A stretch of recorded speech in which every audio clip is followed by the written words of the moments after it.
570 WSYR. Good morning. I'm Joe Galuski, 744. Hearing loss has become more prevalent among teenagers because of noise, loud noise. Pretty much it's been kind of relegated to older people, but more and more teenagers are losing their hearing. So why and how can that be fixed? Dr. Naikai Butler is an audiologist. Doc, thanks for coming on. I know we got confused on the time zone, so it's a little earlier than you thought it would be, but thanks for being a sport about this. Let me ask first about hearing loss. How is basically hearing loss defined? It would be defined as people hearing sounds at 20 decibels.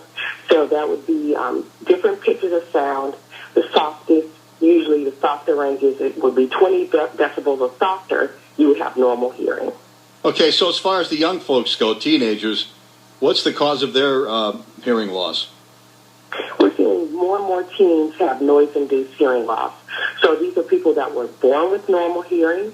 They've been exposed to loud noises over time, and they get a hearing loss from that loud noise.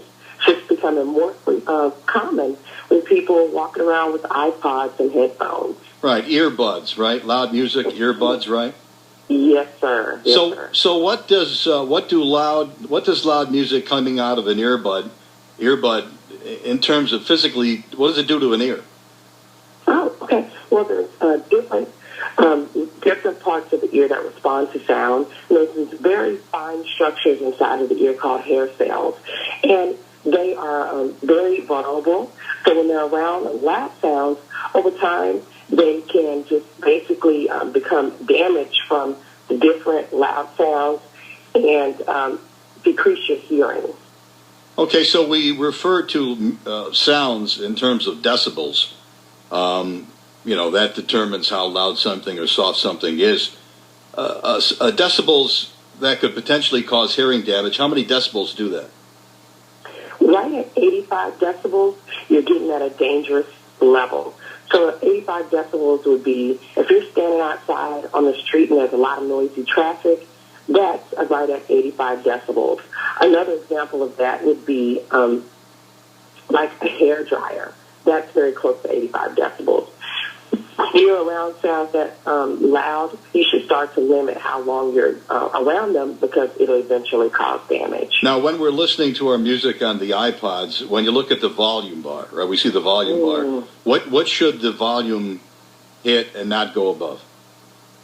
Well, for the standard iPod, it actually can reach 115 decibels, okay? Yeah. So when you're looking at your volume bar, if you have not changed anything within your settings and you have that volume kicked all the way up, you're up to 115 decibels. And that's extremely loud. That's close to being like near a lawnmower or a siren. Very, very loud. But there's actually an option inside the iPod where you can go into your settings and you can lower it, the volume output within your settings. So when you're using your iPod every day, even when you think you've cranked it all the way up, you're actually having put it to the maximum output of that actual device. That's terrific information. Thank you, Dr. Naikai Butler.